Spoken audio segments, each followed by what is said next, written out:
Assalamualaikum warahmatullahi wabarakatuh.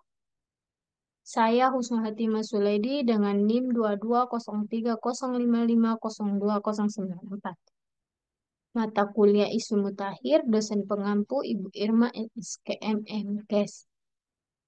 Baik, saya akan memaparkan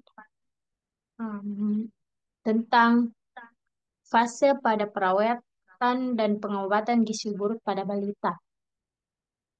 Adapun 4 fase penting yang dirancang untuk menangani kondisi balita secara komprehensif. Masing-masing fase memiliki tujuan dan pendekatan yang berbeda. Yang pertama, fase stabilisasi. Fase ini adalah fase awal dalam tata laksana gizi buruk, di mana fokus utamanya adalah menstabilkan kondisi balita yang biasanya berlangsung selama 1-2 hari. Namun, bisa diperpanjang hingga 1 minggu tergantung pada kondisi klinis anak.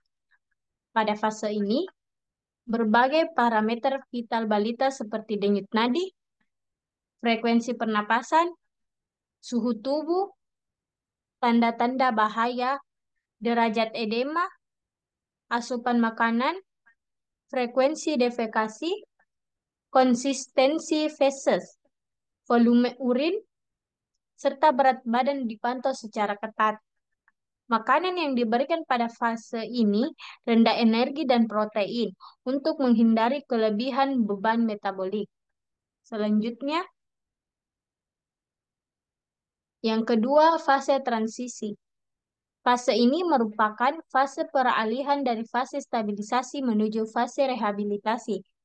Tujuannya adalah memberikan kesempatan kepada tubuh balita untuk beradaptasi terhadap peningkatan asupan energi dan protein secara bertahap. Fase ini biasanya berlangsung selama 2-3 hari, di mana pemberian kalori mulai ditingkatkan, tetapi tetap hati-hati untuk memastikan tubuh balita tidak mengalami kesulitan metabolik akibat peningkatan beban makanan. Selanjutnya, yang ketiga, fase rehabilitasi. Pada fase rehabilitasi, pemberian makanan dengan energi tinggi dilakukan untuk mencapai pertumbuhan kejar, cut of growth. Dalam fase ini, kebutuhan energi ditingkatkan menjadi sekitar 150-220 kilokalori per kilogram berat badan per hari, dengan menggunakan makanan formula khusus seperti F100 atau RUT, Ready to Eat Therapeutic Food, yang kaya energi dan protein. Fase ini dapat dilakukan di layanan rawat jalan ataupun rawat inap tergantung pada fasilitas yang tersedia. Dengan lama perawatan sekitar 2-4 minggu, keberhasilan terapi dinilai dari peningkatan berat badan balita. Selanjutnya,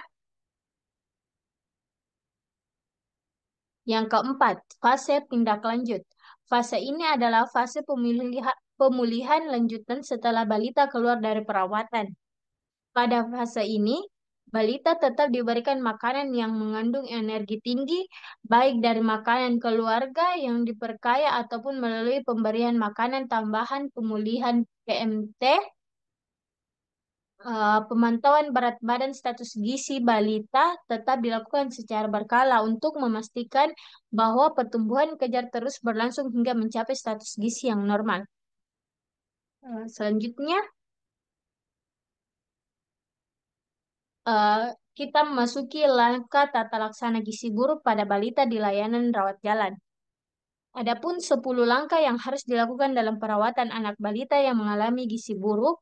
Langkah-langkah ini dirancang untuk menangani kondisi anak secara komprehensif, baik dari segi medis, gizi, maupun stimulasi perkembangan. Selanjutnya,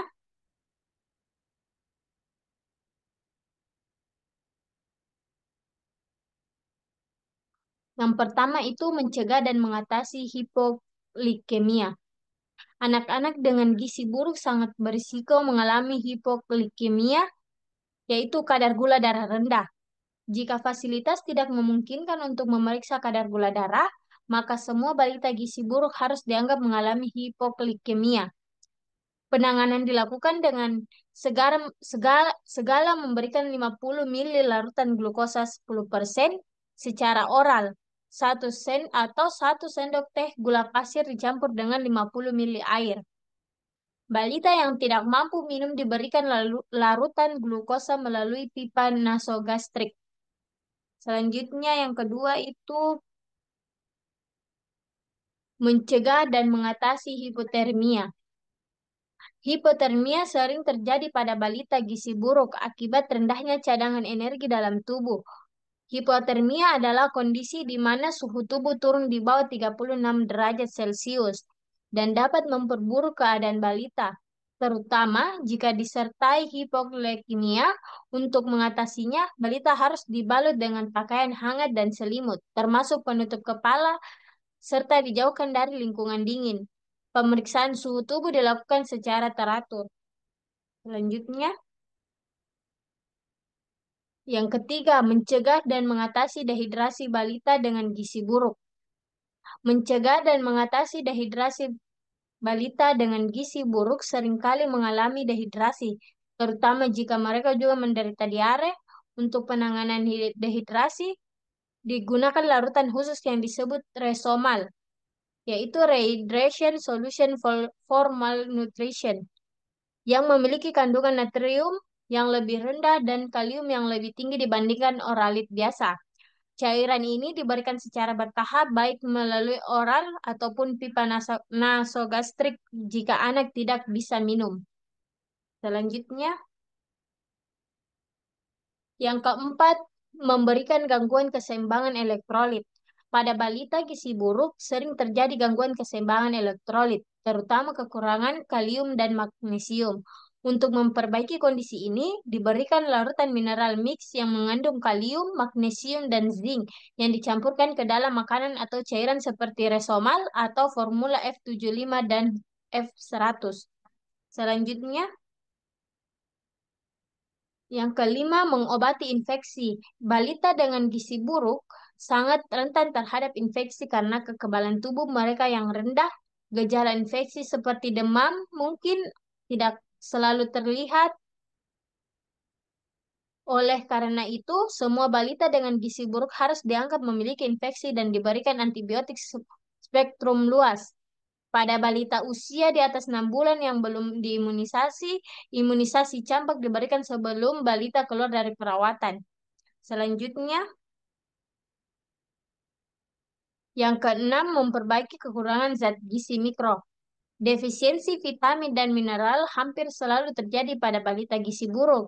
Namun, zat besi tidak diberikan pada fase awal stabilisasi dan transisi karena dapat memperburuk infeksi. Zat besi baru diberikan ketika anak sudah memasuki fase rehabilitasi. Suplementasi vitamin A harus diberikan jika ada tanda klinis kekurangan vitamin A atau jika balita pernah terkena campak dalam 3 bulan terakhir. Selanjutnya, yang ketujuh, memberikan makanan untuk fase stabilisasi dan transisi.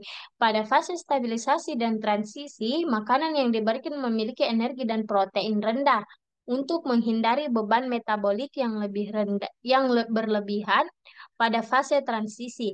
Secara bertahap, asupan kalori ditingkatkan agar tubuh balita mulai beradaptasi. Selanjutnya,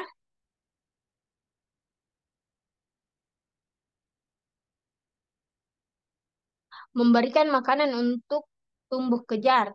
Pada fase rehabilitasi, balita diberikan makanan dengan energi tinggi agar pertumbuhan kejar dapat terjadi. Pemberian makanan dilakukan dengan formula F100 atau RUT, disertai makanan tambahan lain yang padat energi dan protein. Pemantauan dilakukan untuk melihat kenaikan berat badan yang diharapkan. Selanjutnya, yang kesembilan, memberikan stimulasi untuk tumbuh kembang. Balita dengan gizi buruk seringkali mengalami keterlambatan perkembangan mental dan fisik. Oleh karena itu, sangat penting untuk memberikan stimulasi mental dan emosional yang memadai. Kegiatan bermain, interaksi sosial, dan stimulasi sensorik sangat penting untuk membantu perkembangan anak kembali normal. Keterlibatan keluarga, terutama ibu, sangat penting dalam proses ini. Baik, selanjutnya. Yang ke-10, menyiapkan tindak lanjut setelah perawatan. Setelah balita keluar dari perawatan, pemantauan tumbuh kembang serta asupan makanan harus tetap dilakukan. Balita harus dipantau secara berkala oleh petugas kesehatan untuk memastikan bahwa pertumbuhan kejar terus berlangsung dan tidak ada kekambuhan.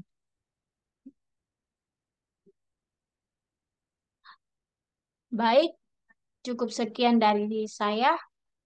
Wassalamualaikum warahmatullahi wabarakatuh.